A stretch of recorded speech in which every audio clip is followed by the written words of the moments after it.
তো সবাই কেমন আছো? আশা করছি সবাই খুব ভালো আছো। আমার নতুন ভিডিওতে সবাইকে ওয়েলকাম। এটা হচ্ছে একটা ছোট্ট ভিডিও দিল্লি যাওয়ার। কোম্পানি থেকে আমার ট্রেনিং ছিল, তো কোম্পানি থেকে দিল্লি পাঠাচ্ছিল, সেটার একটা ভিডিও। 27 নাইটে আমি ট্রেনে উঠেছিলাম। এটা হচ্ছে 28 সকালবেলা। অ্যাকচুয়ালি আমার 29 আর 30 মেতে ট্রেনিংটা ছিল। তো দেখতে দেখতে দেখো দিল্লি চলে এসেছি প্রায়।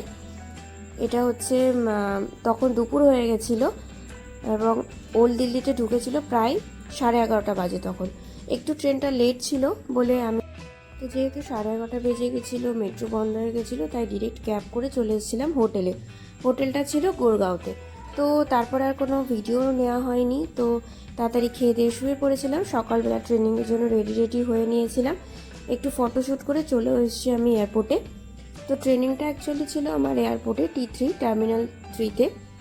তো ট্রেনিংয়ের জন্য যাচ্ছি, একটু ছোট ভিডিও নিচ্ছিলাম তখন। তো দেখো দেখতে দেখতে আমি ট্রেনিং সেন্টারে চলে এসেছি। ট্রেনিংও হচ্ছিল, এটা হচ্ছে লাঞ্চের টাইম ছিল। তো লাঞ্চ করে নিয়েছি, ট্রেনিংটা হয়ে গেছে এবার। তো এবার আমরা চলে যাব একটুখানি ঘুরতে। তো প্রথমে এয়ারপোর্টটা একটু ঘুরে দেখছিলাম, চলে গেছিলাম ডিপার্চারে টার্মিনাল 3-তে, একটু ঘুরে দেখছিলাম আর কি। ওপরটা খুব সুন্দর লাগছিল বলে একটু ফটো আর ভিডিও করে নিয়েছিলাম তখন। তো এরপরে যেহেতু ট্রেনিংটা আমার 6টা অবধি ছিল, 5টার সময় হয়ে গেছিলো। তো তারপরে আমরা ক্যাব নিয়ে ওখান থেকে একটু ঘুরতে গেছিলাম। তো কোথায় ঘুরতে গেছিলাম সেটা নয় তোমাদের সাথে নেক্সট ব্লগে শেয়ার করব। তো এই ছোট্ট ভিডিওটা তোমাদের কেমন লাগলো অবশ্যই জানাবেন। টাটা।